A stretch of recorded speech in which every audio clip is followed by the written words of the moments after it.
If you're looking for a quick and discreet super mini that brings with it the trappings of big car quality, this Volkswagen Polo GTI is well worth a look. This 6th generation version was arguably the first model in the line to deliver a truly enthusiast-orientated driving experience, and Volkswagen gave the whole package a more polished look and feel with the late 2021 update that created the car we're going to test here. We've had all manner of engines in Polo GTIs over the years. The substitution of the Mark III models 1.6 for the Mark IV versions 1.8 suggested Volkswagen couldn't quite make up its mind what a Polo GTI should be powered by. A suspicion confirmed by the way the replacement Mark V model started out in 2010 with a supercharged and turbocharged 1.4, which sounded better than it actually was, but then dumped it in 2015 for a 1.8 litre unit that could be had with the manual gearbox enthusiasts wanted.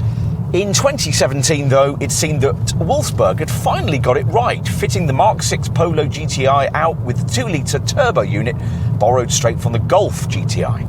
In this form, with 200 PS on tap, the car put out slightly more power than any other hot hatch in its class.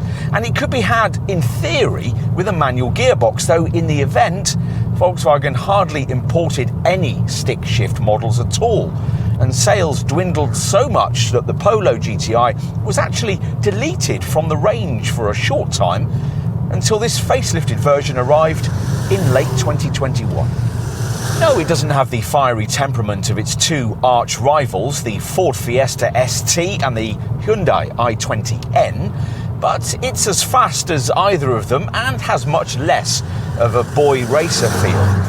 Apart from a slight increase in power to 207 PS, hardly any engineering changes were delivered as part of this update, but none were really needed. As with the pre-facelift model, power is delivered to the front wheels via a 6-speed dual-clutch DSG transmission.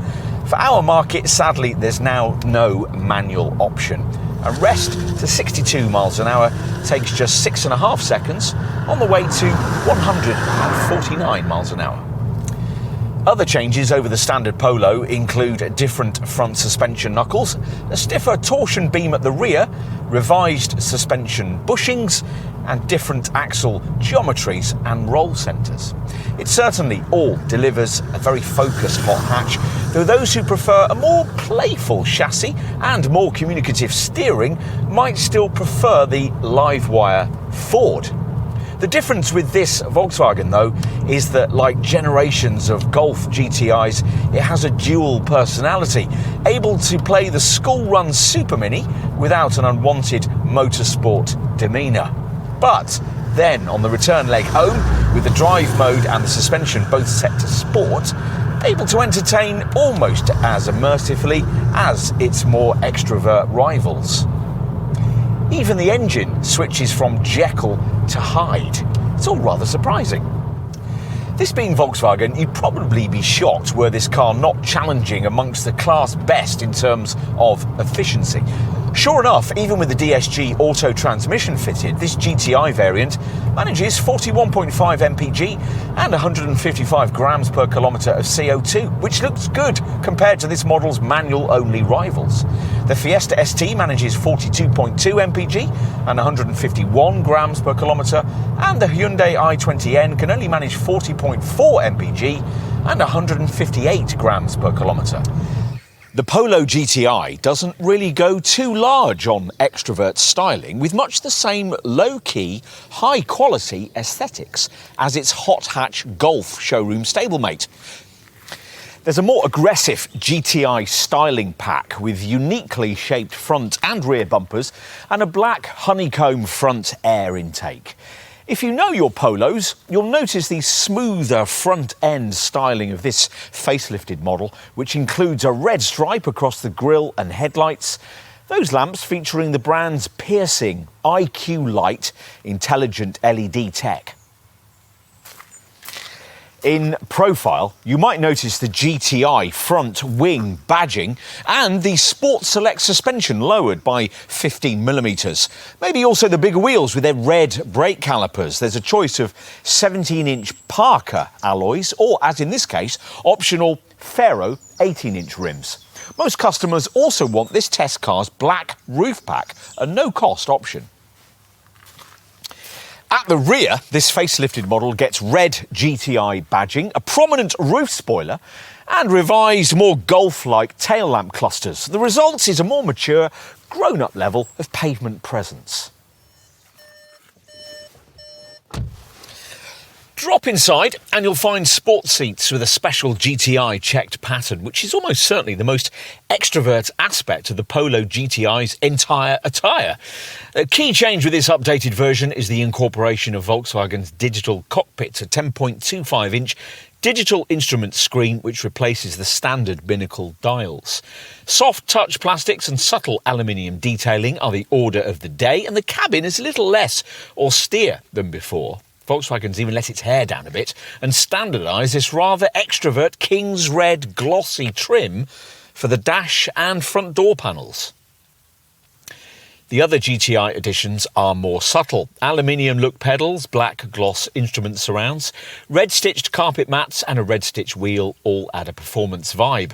But after that, you have to drill down into the detail. There's a selectable stopwatch function on the instrument screen, a drive mode button by the gear stick with eco, normal and sport settings, plus a configurable individual menu, and on the centre screen, a sports section has been added with a 3-dial performance monitor, giving you virtual gauge readouts for G-forces, engine temperature, kilowatt output, oil temperature and turbo pressure. As before, the centre screen comes either in 8-inch form or, optionally, as in this case, in 9.2-inch Discover Pro guise. That gets you 3D map viewing and a now improved voice control system. The sports seats are supportive, all-round visibility's fine, and there are plenty of stowage areas, including an overhead sunglasses compartment.